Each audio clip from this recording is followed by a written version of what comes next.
बुजुर्ग फरमाते मैंने दुआ मांगने का तरीका अपनी बीवी से सीखा। हजरत वो किस तरह?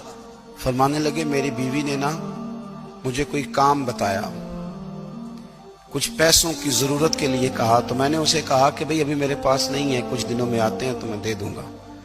औरतों की आदत होती है, वो बार बार याद कराती हैं। 2-4 दिनों के बाद फिर उसने कहा हजरत वो मैंने कहा था कुछ पैसे, मैंने उसे कहा कि अभी मेरे पास नहीं है, कुछ दिनों में मिलते हैं तो मैं तुम्हें दे दूंगा।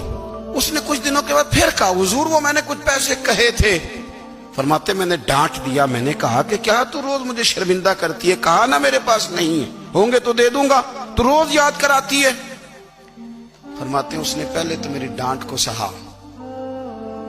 फिर मेरे सख्त जुमलों ने उसकी आंखों में आंसू पैदा कर दिए, फिर उसने अपने आंचल में अपने उस दुख को समेटा और फिर उसने एक जुमला कहा तो मैं रो पड़ा और मुझे अपने रब से मांगने का तरीका आ गया।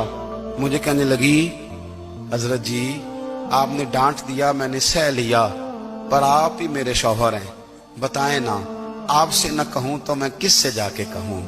फरमाते हैं मैं रो पड़ा और मैं खुल के रोया और मैं तड़प के रोया और फिर मेरी सिसकियां बंद गईं। तो मुझे कहने लगी आपको क्या हुआ?